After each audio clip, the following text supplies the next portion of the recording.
this place? Somewhere long forgotten by everyone. It used to be a grand building. Now it's nothing more than a pile of rubble. No one comes here anymore, nor does anyone care about what once happened here. Although, this place does have something to do with the story I'm about to tell you. It was before I became a Harbinger, and before Linny and the others joined the House of the Hearth. Due to certain events, I first killed Clairvy and then her mother. And this is where it all happened. You were the one that killed Clairvy? Patience now. Allow me to explain Clairvy's side of the story first. I'll start from the beginning. Clairvy was 6 years old when she was brought by her mother, Crucibina, to live in the House of the Hearth. From the outside, it seemed like a fairy tale.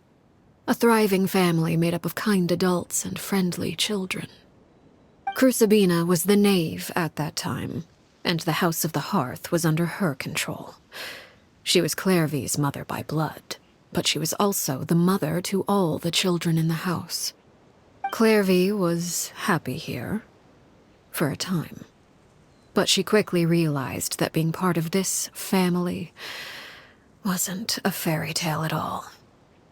It was a kind of purgatory. Purgatory? Exactly. The House of the Hearth takes in war orphans from all over Tevat. But as for how to raise them, that depends entirely on the person in charge. Crucibina came up with a novel idea.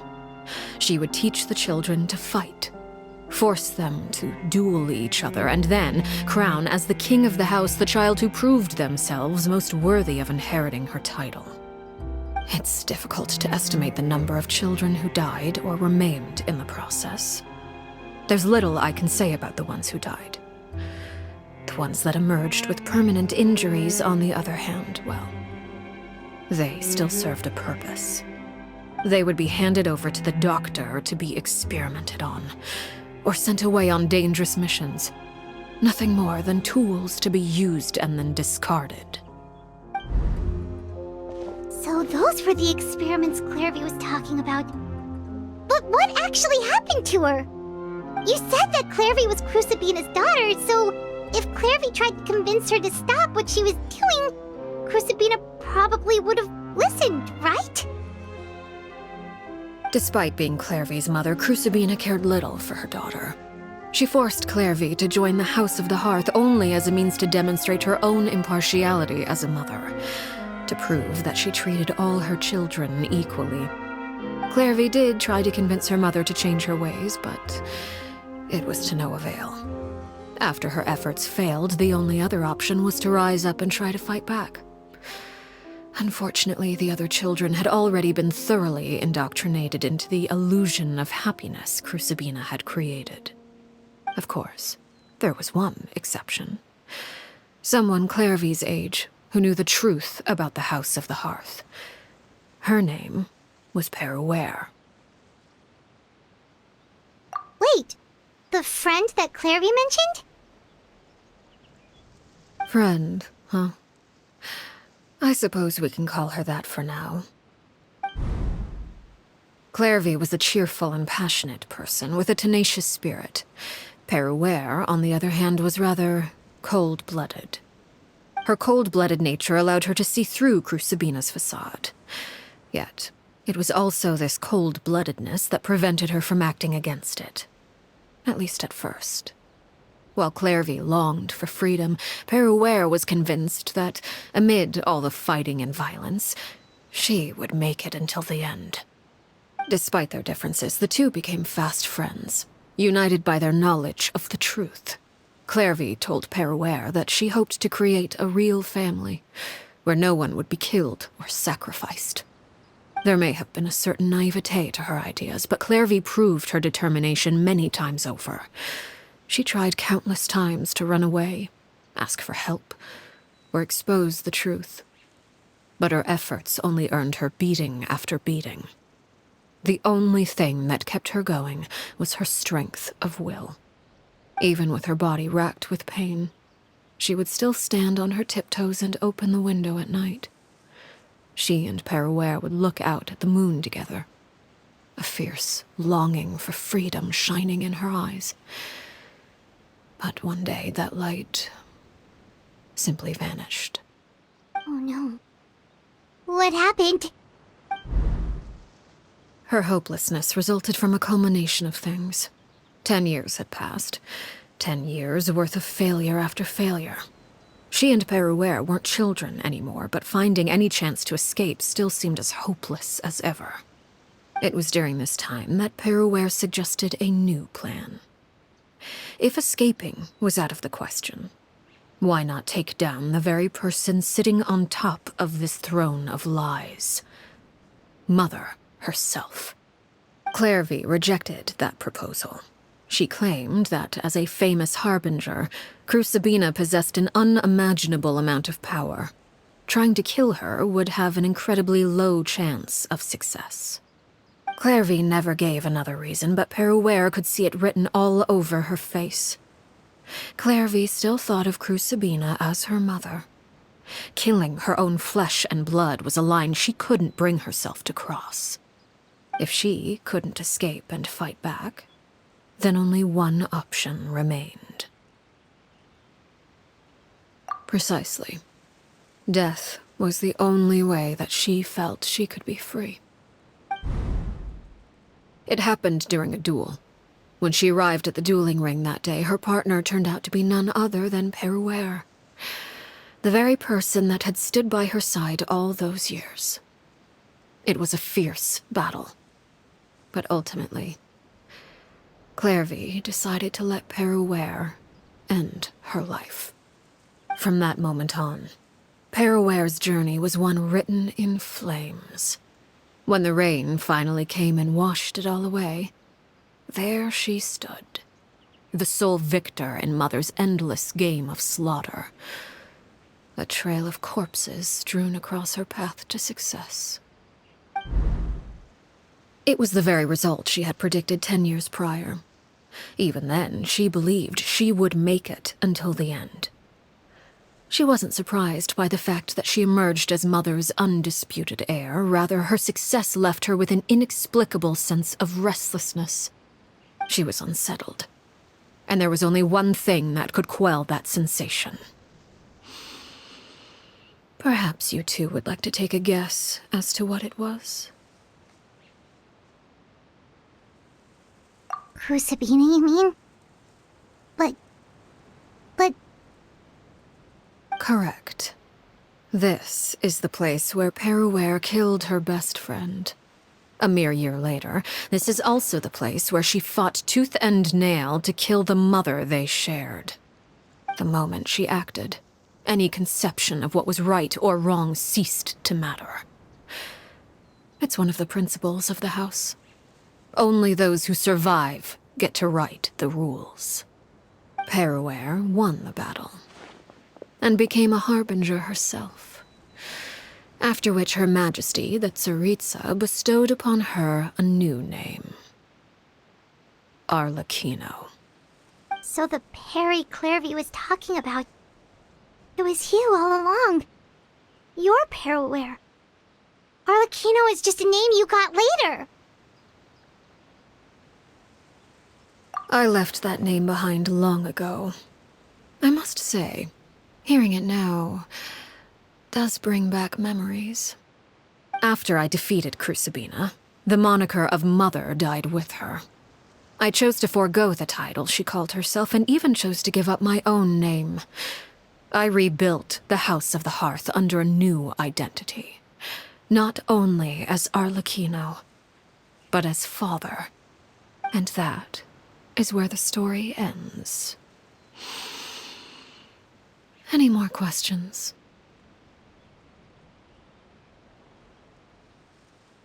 Yeah. Based on what you just told us, Clairvy wasn't a little kid when she was killed. So the Clairvy we met... Was she really a spirit at all? I suppose you could call her an illusion born of flame.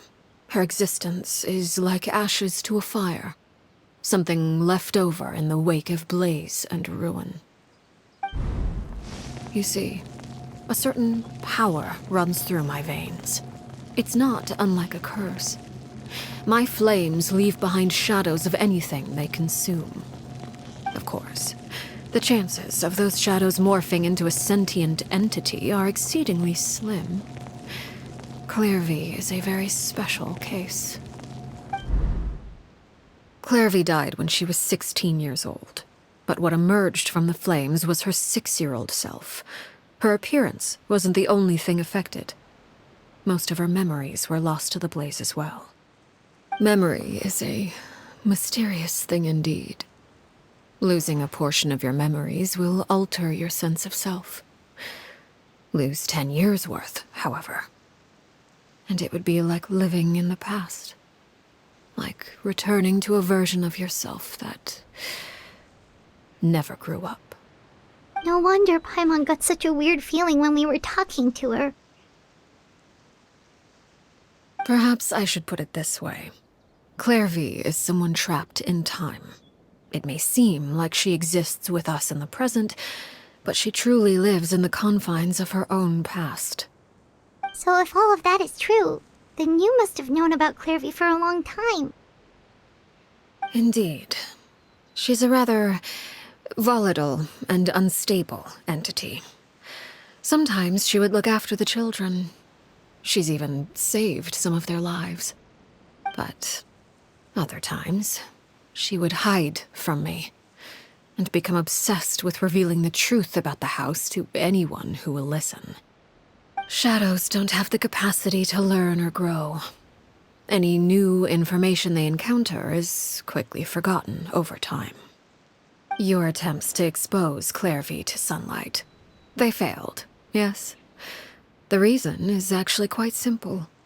In Clairvy's mind, the house is impossible to escape, and it is this very perception that traps her there. But no matter. All I have to do is kill her again, and all will be resolved. I don't anticipate so much as a single speck of ash will be left behind this time. Wait! Paimon can understand why you might want her gone, but isn't there another way? So what if she's trapped in her 6-year-old self? She's still your friend! At least talk to her first! It's too late for that. She broke the rules, and now she must be punished. That goes for Filial and Nantoy as well. She's had quite the effect on them. I hope you understand. The difference between Crucibina and myself lies in our formulation of the rules, not our policy for enforcing them. Upholding the rules without question is a trait we both share, because that is how a household should be run. Is this really what you want to do? Whatever could you mean? Don't you want to say a proper goodbye at least? Whether as a killer or as a father, there are two things that must be avoided at all costs: anger and sorrow. Anger makes you impulsive. Sorrow causes you to waver. Well, it appears it's about time to proceed. Before we arrived, I told some of my well-behaved children to bring our troublemakers here by nightfall. I do believe I've kept my end of the deal. I gave your friends quite a bit more time. As for what happens now, we'll just have to wait and see.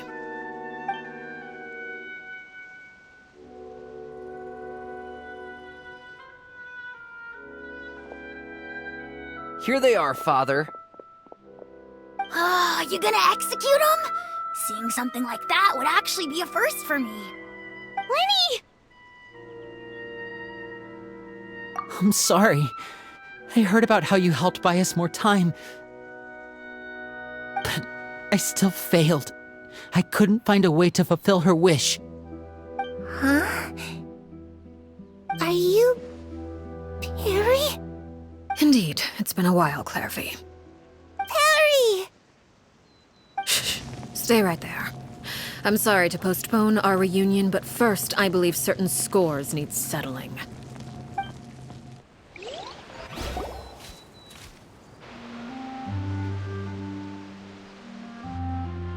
Father, let me explain. Out of my way. Father! You chose to conceal a threat to the house, and for that, you must be punished.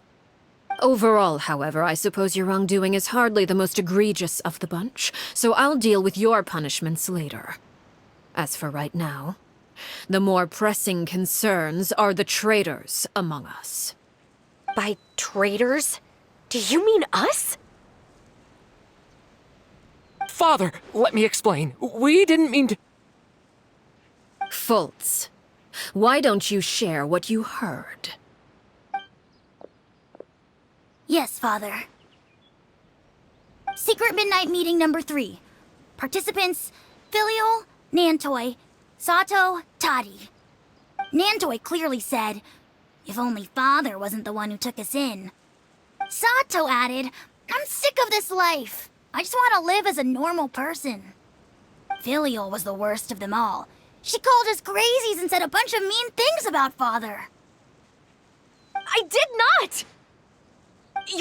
You're lying! Fultz is trying to frame us! It's not like I'm the only one who heard those things.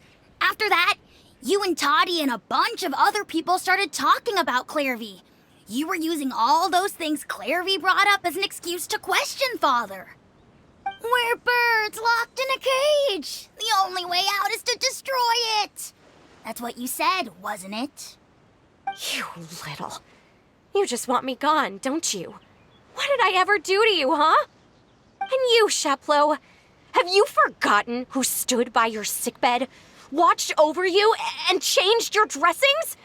Come on, let's hear it then. What's your reason for all this?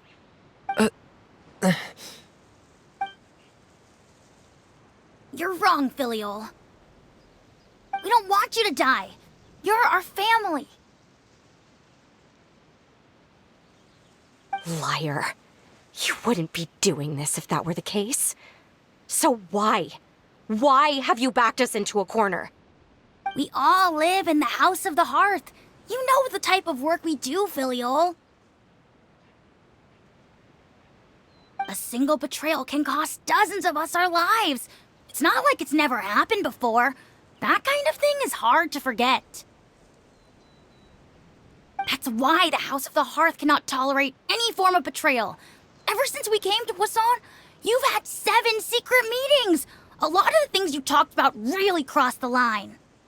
You've been spying on us for half a month? Wait a second.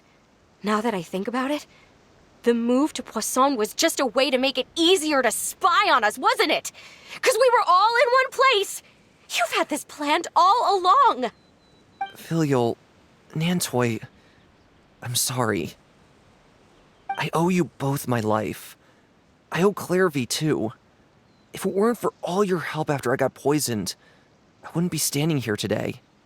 If this were any other situation, I would do anything to repay that kindness, even if it cost me my life. But rules are rules. I'm sorry. My hands are tied. Why? Why? That's enough, Filial. We made a mistake, and we should own up to it. We broke the rules, plain and simple. And now we have to face the consequences. I'm sorry, Chapleau. Fultz. I'm sorry, Father. We accept our punishment. Chapleau, according to the rules of the House of the Hearth, how should these traitors be punished? All those who betray the house pay with their lives. And so it shall be.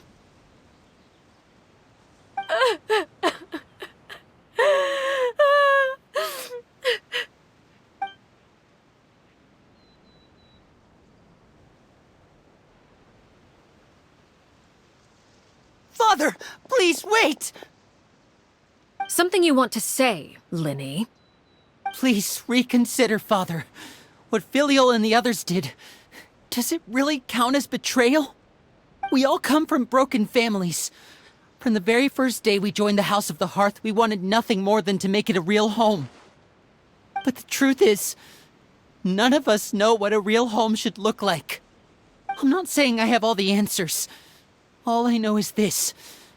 Killing Filial and the others may uphold the rules, but doing so will only bring us further away from being a real family than we've ever been.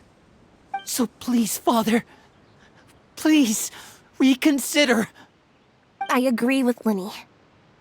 Father, please. Linny, you...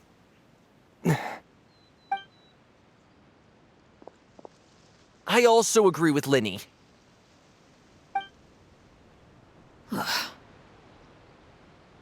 An order once given cannot be rescinded.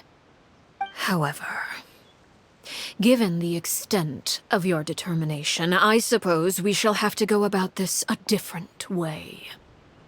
Draw your weapons and face me. Our weapons? Father, are you referring to a duel? Precisely. The rules of the house will not be altered. Traitors must be punished. However, resolving disputes with a duel is also one of our rules, one that also applies to me. Demonstrate a sufficient showing of strength, and I shall offer a concession. Wait. Beat Father in a duel? Impossible. Father is way too strong, even for Linny.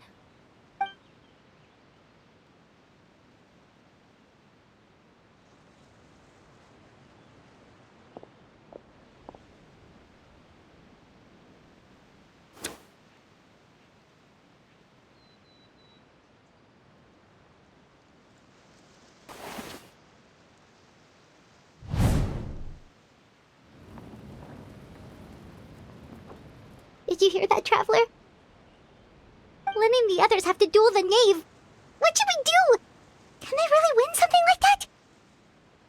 If they lose, those people from the house are really gonna be executed. Hey, are you listening?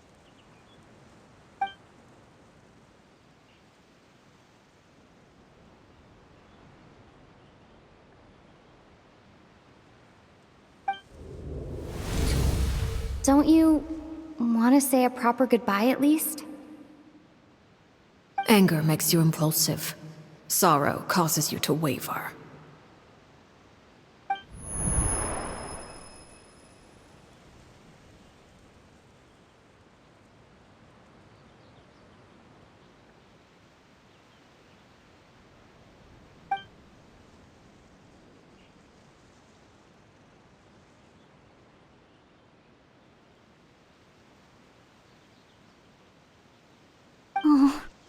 Looking at that expression on her face, she seems really serious about this. Guess that means there's no chance she's throwing the duel on purpose, huh?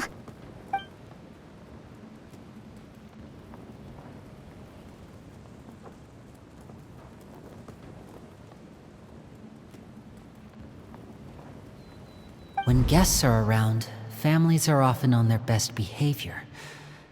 And any disputes are less likely to escalate. When the time comes, make the choice that you deem most appropriate in the situation, and lend your help to the House of the Hearth. What's wrong, Traveler? Hey, where are you going? Traveler?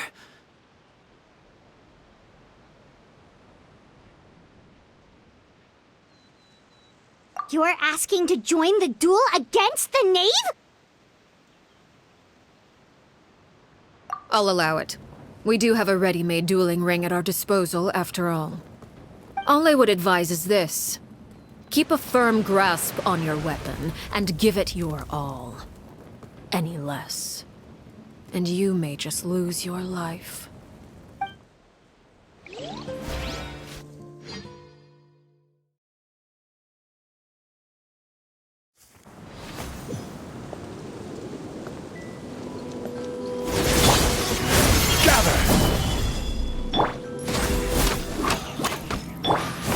Coming through! How amusing. with these rising flames! Now's our chance! Stabilize! Is it my turn now? Red delivery! I will have order! Are you alright?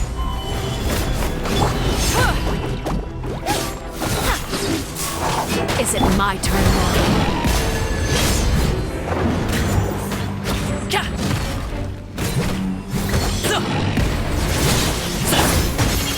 Solidify! I really have to draw my blade. Then...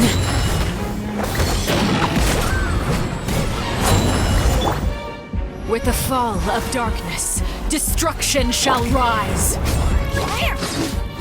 Have a taste of purgatory. Watch out for Father's movements! Spare your energy. Running is of little use. Yeah! No touching! Look at you. Trapped like a bunch of helpless ants. Hang in there!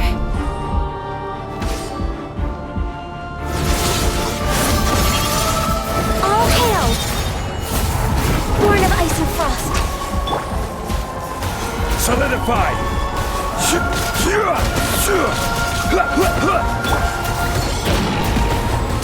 Look out! Spare your energy. Running is of little use. Gather!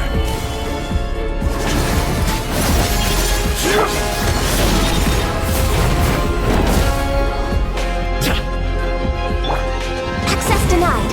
Watch out for Father's movements! Look at you. Trapped like a bunch of helpless ants. Spare your energy. Running is of little use.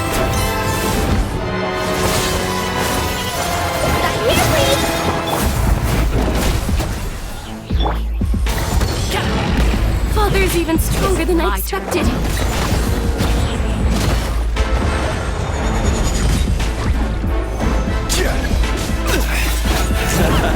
This is getting interesting. Like a fly tangled in a web. Stabilize! Congratulations! Look out! Not bad.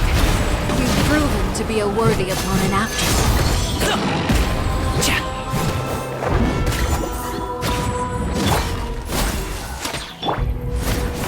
Solidify!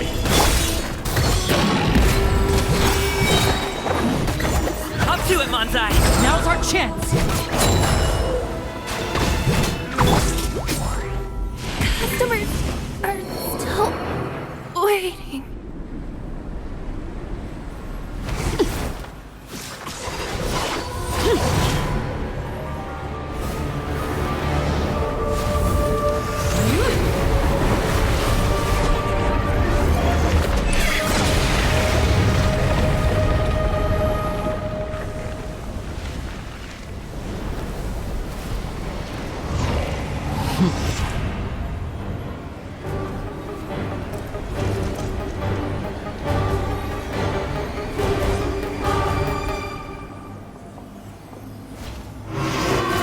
Kindness has been seared away. My blade is all that remains.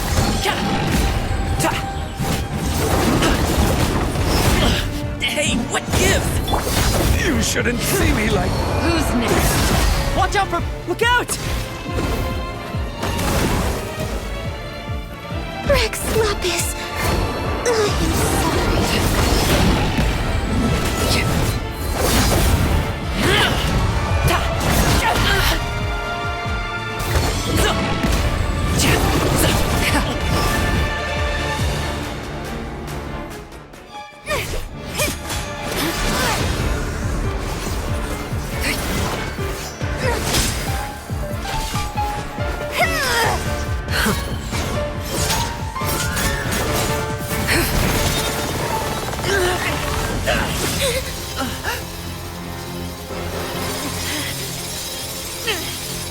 You should know better than to crowd in one place.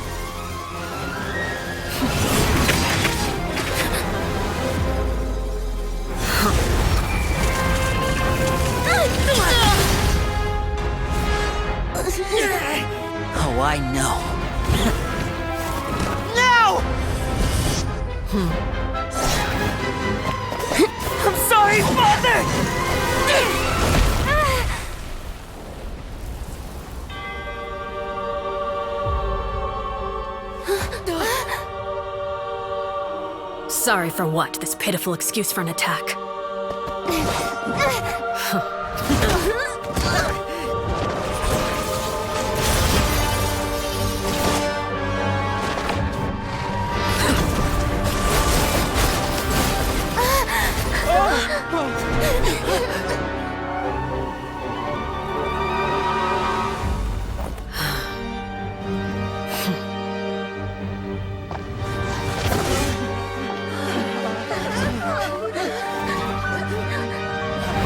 Father, no!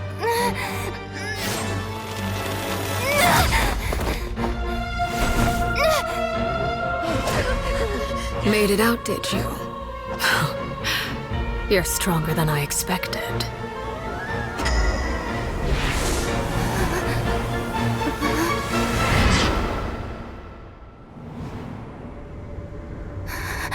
A crimson moon. I can't move.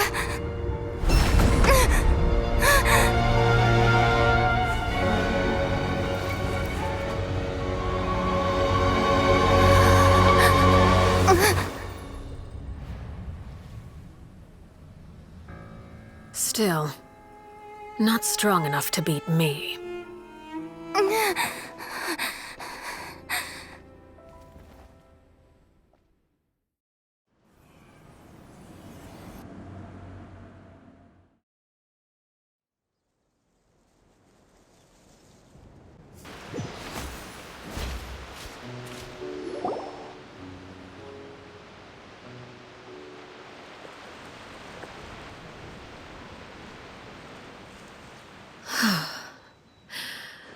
I believe we can end things here. It's not often that we get to enjoy the company of guests, after all. We wouldn't want things to get too out of hand. Brother, are you alright? Lenny! Given that I am the victor of this duel, as agreed, the punishment stands. No! I never thought things would end like this. However, everyone involved in the duel demonstrated a remarkable level of strength and determination. In light of this, I'm prepared to change the method of execution. Elwar, the bottled flames I gave you for safekeeping. Do you still have them? Yes? I wasn't sure what they were for, but I've kept them super safe. I didn't lose a single one. Wonderful. Then, in just a moment, I'll have you administer them. Bottled flames? Indeed. They're the product of a secret experiment. Under certain special circumstances, flames can be extracted from my person and preserved. Once ingested, searing pain will spread across every inch of your body. No harm will come to you physically, but your memories will be burned away. If you can withstand the pain. When you awake, you'll have forgotten everything you know about the House of the Hearth, and will be expelled from the organization. In other words, administering this concoction will kill the version of you that grew up in the house, and give you a new identity.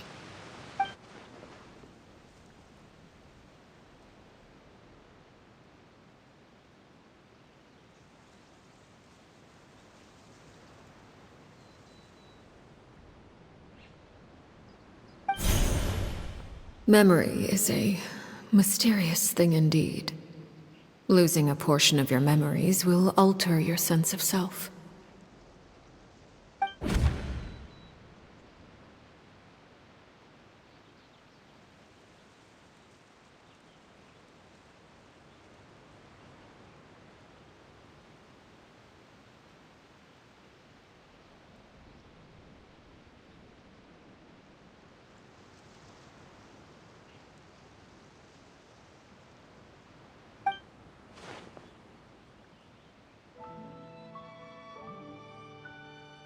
So, you're just letting us go, Father? You misunderstand.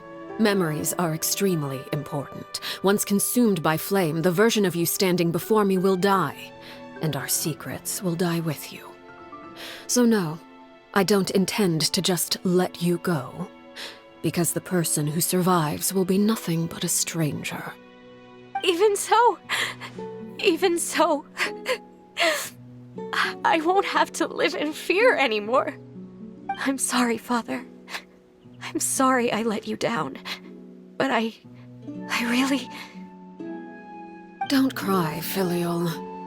You haven't left the house yet, so there are still rules to be followed, yes? Remember what I taught you. Anger makes you impulsive, sorrow causes you to waver.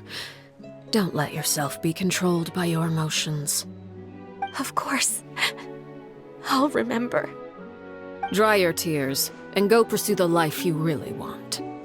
Yes, Father. Chaplot, Fultz, Elwar. Take them back to Poisson. And bring Linny and the others as well. I prepared 3 extra vials of bottled flames. As for whether to take them, the choice is yours. Goodbye, children. The next time we meet, I will no longer be your father. Thank you for all you've done for the house. I hope you have bright futures ahead of you.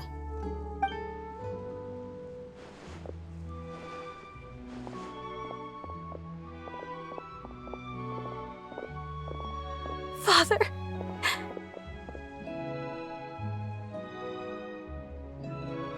Let's go.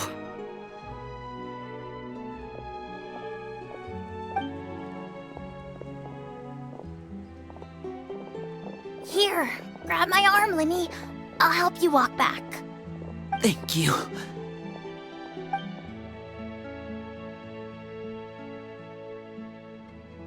Clairvy.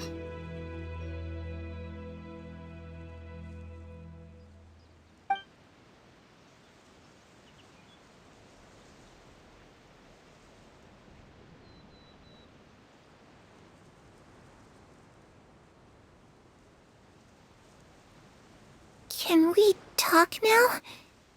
I've been waiting for a super long time. You really are Perry, aren't you? I haven't seen you in so long. How come you're all grown up? Wait, did I somehow travel to the future on accident? Or am I dreaming? What a long dream. Neither. You died, Clairvy. That's what happened. You could have at least sugarcoated it a little. Look, she's that speechless.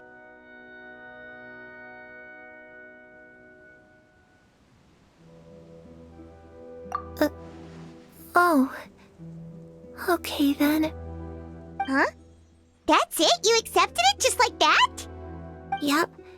If that's what Perry says happened, then I believe her. Perry wouldn't lie to me. Plus, I don't really need to know why I'm like this. I'm more curious about what happens in the future. If you're a harbinger now, Perry, that means Mother is gone, isn't she? Can you tell me about it? I want to know what happened to her. And to me. You never stopped trying to defy fate. At first, no one believed you. You could only vent your frustrations to the moon. In fact, you often sought comfort in the night sky. You wanted to see the aurora, so one night we promised each other we would go to Snezhnaya to see it together. Later on, you tried to run away, but you were brought back each time. Mother spared your life, but it wasn't out of kindness.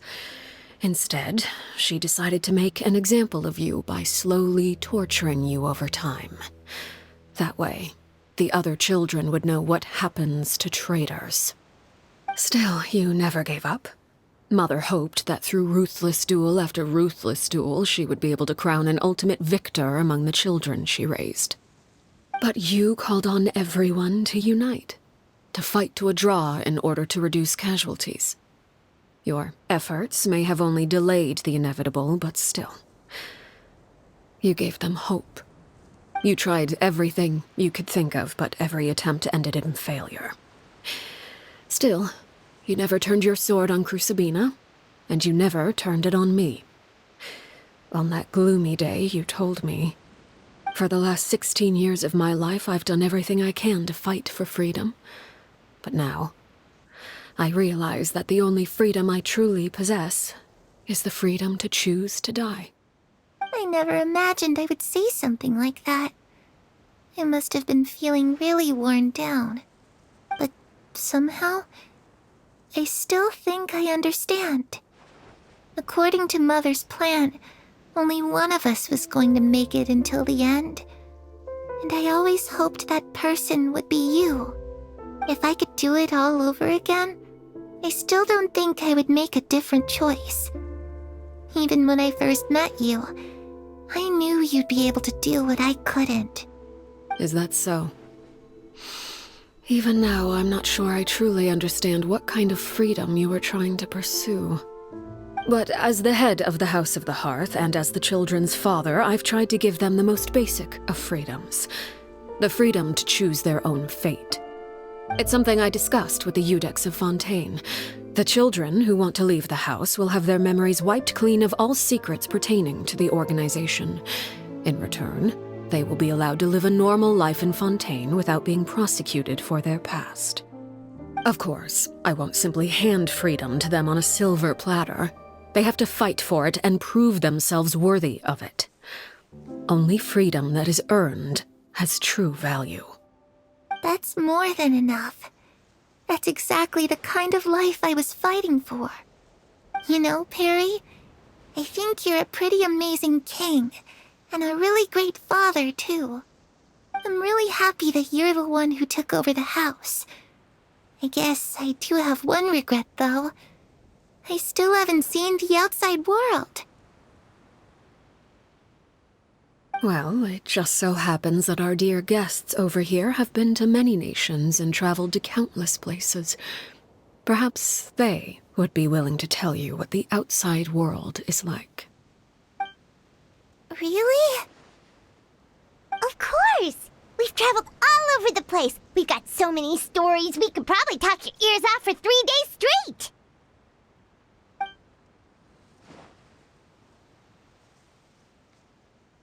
You know, I used to dream of being a bard.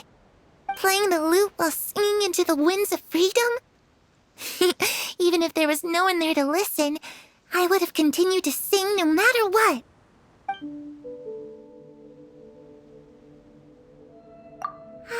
That's where Mora comes from. I never knew that before. If I had some Mora, I would buy 3 new dresses. One for me, one for Perry, and one for Mother. It's just too bad Perry doesn't like wearing dresses. And Mother, she probably wouldn't accept something like that either. I guess I'd just have to keep them all for me then. I could wear a different one every day.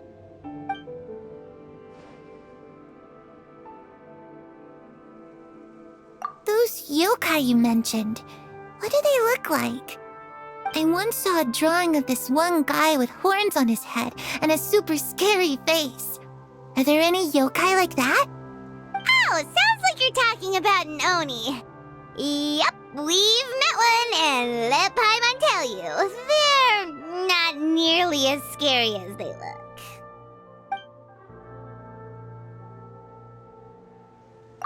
I was always too afraid to skip Mother's fighting lessons. But at the academia, I bet you could do all sorts of secret things in class. Things that have nothing to do with studying. I'm just kidding. Being able to study whatever you want without having to fear for your life actually sounds pretty great.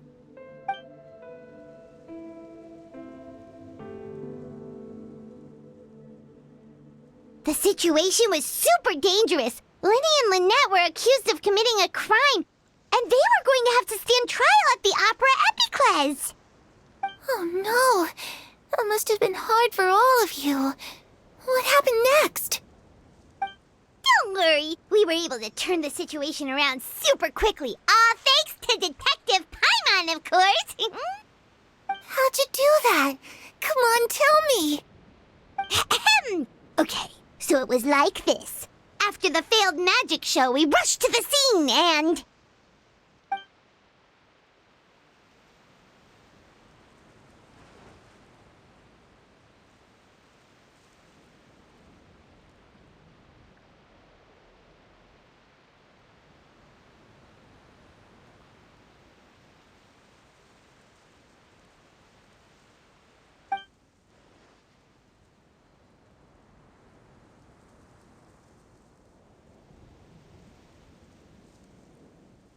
Shadows don't have the capacity to learn or grow.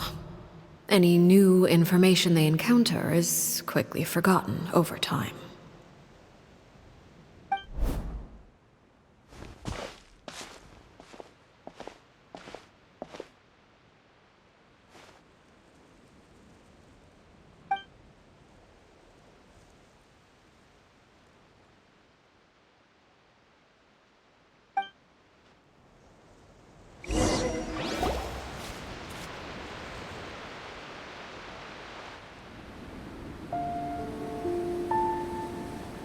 Clairvy, you've worked tirelessly from the shadows to overthrow the House of the Hearth.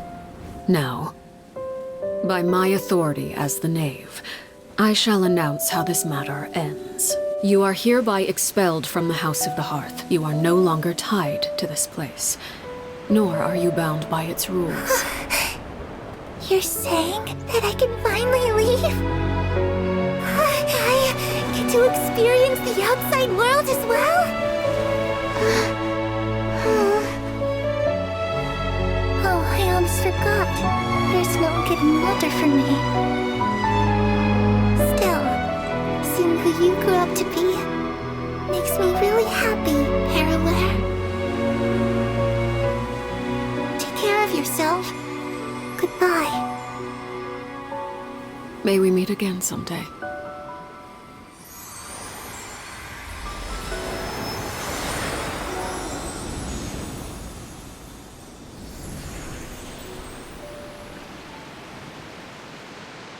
Clairvy. She left so soon. Paimon didn't even get to finish her story. I also have certain sentiments left unsaid. I wanted to tell her that the aurora I saw in Snezhnaya was just as beautiful as the ones in the pictures. But a shadow's memories reset at dawn. Had we delayed any longer, we wouldn't have had the time to say goodbye. Whatever regrets may linger, let them be lost to the coming of a new day. Father? It's Linny! Hey, Linny!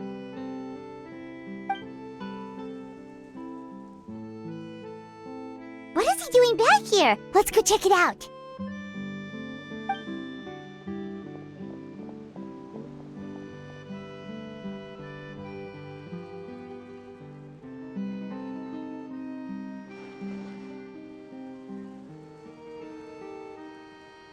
Father, the bottled flames have been administered. Filial and the others have left the house. And you? What have you decided? Thank you for giving us that choice, Father. But we never wanted to leave the house. It's the only home we've ever known. Lynette and Fremine feel the same way. They're recuperating back at the Hotel Bouffe d'Été. But I decided to come back and tell you where we stood. I'm sure you're well aware of the expectations I have for you.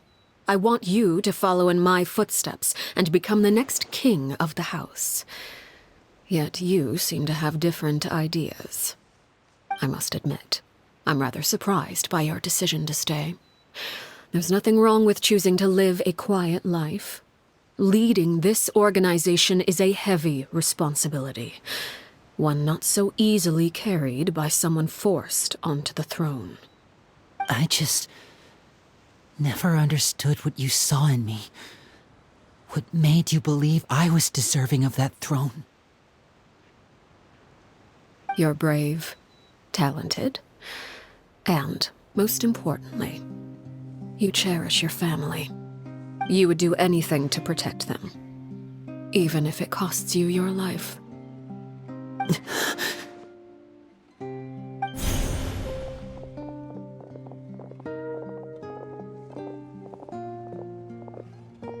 Speaking up back there was so brave of you, Linny. It's all thanks to you that we were able to convince Father to back down. You're a hero, Linny.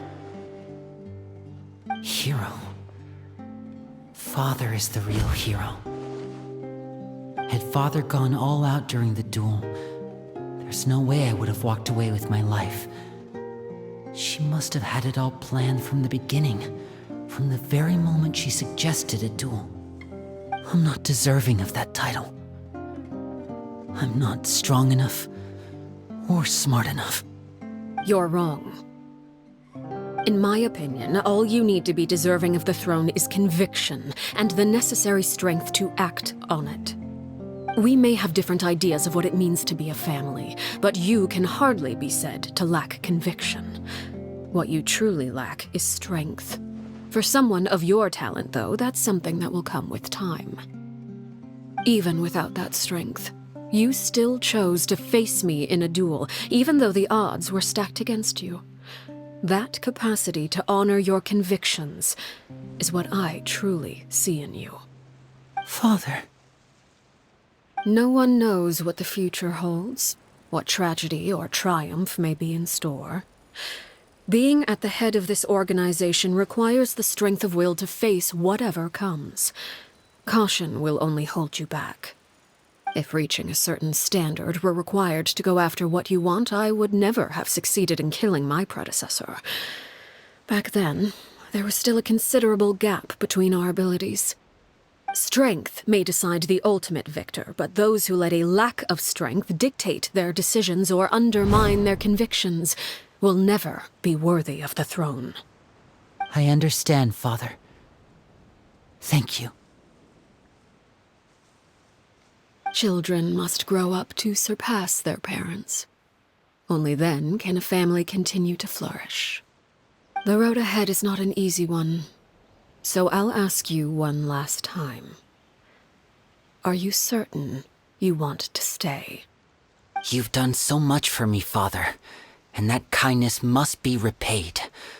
Plus, with Project Stuja at hand, there are many dangers ahead, and I, for one, don't intend to back down. Protecting my family at all costs. That's my conviction. Then you're welcome to stay. As for Project Stuja, you need not be too concerned.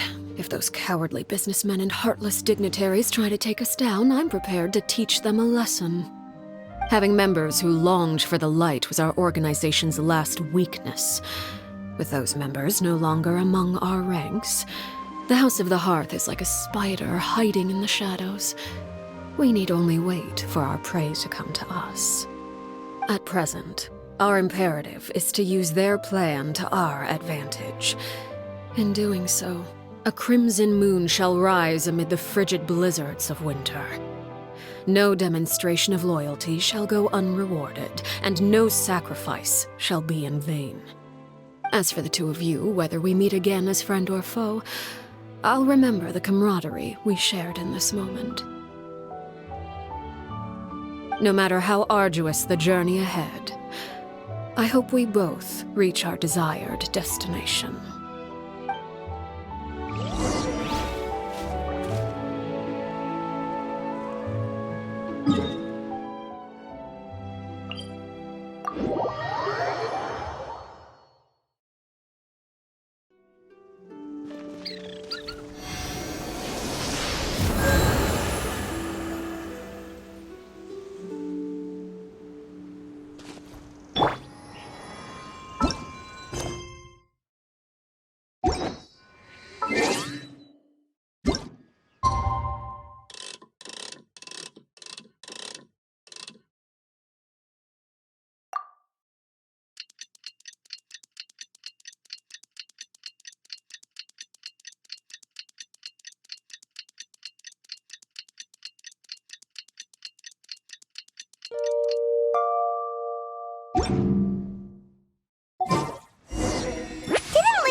Fremine were recovering at the Hotel Bouffe d'été?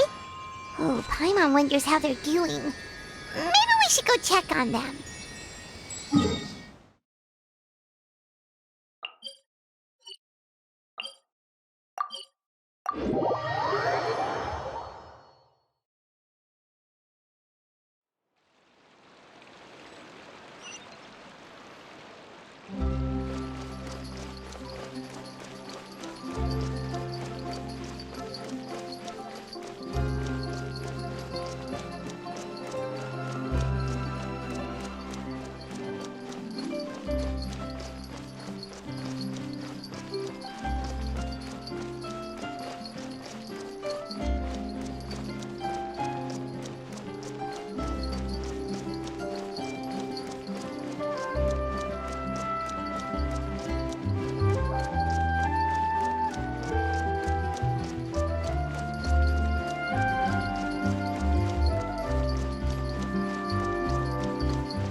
Lynette? Fremine? How are you feeling? Much better. Whew, what a relief! What about you? Are you feeling alright? I knew you'd come out unscathed. Us, on the other hand, well, we've been bedridden for 2 days. I couldn't even turn over. Oh, and I wanted to ask, is Clairvy gone? Linny and the other members have left Poisson and returned to the House of the Hearth. According to him, there haven't been any more sightings of a spirit roaming the house.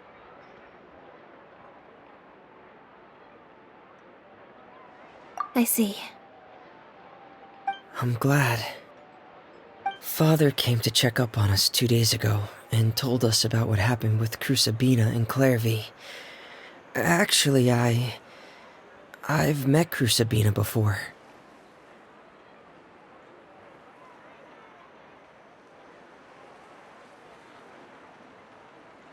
Wait, what?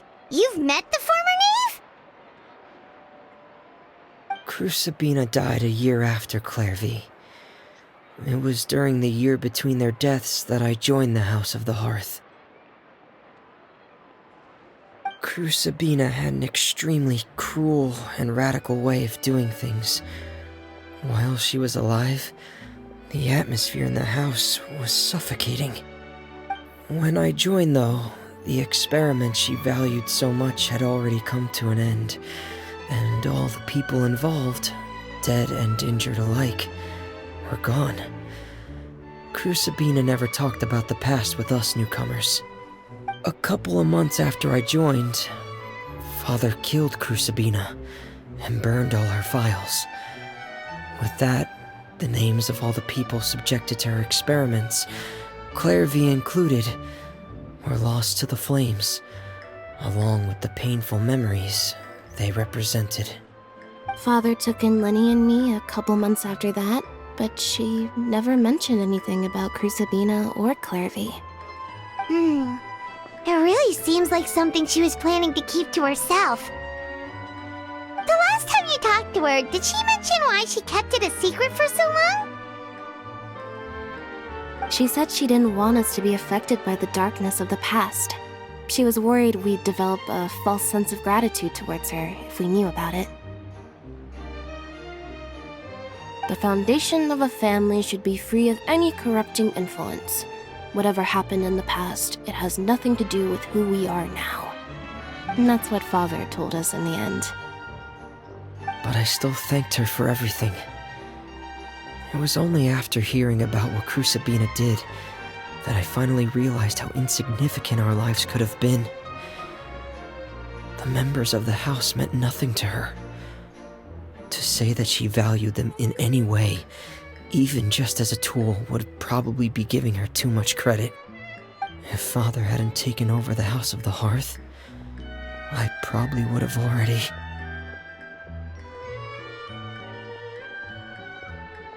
Father rarely brings up the fact that she saved us. She doesn't believe that being indebted to her should be what ties us together. But even if we didn't owe her anything, we would still choose to stay. Because this is our home. We may have arguments or times when we feel wronged. Some people may even choose to leave. But as long as Father is here, we will always have a home. Whether the path before us is bathed in sunlight or shrouded in shadow, we'll follow Father wherever she chooses to go. So I wanted to say thank you for helping us make it through this crisis. Without your help, we could have lost a lot more along the way. Oh, we didn't do anything, really.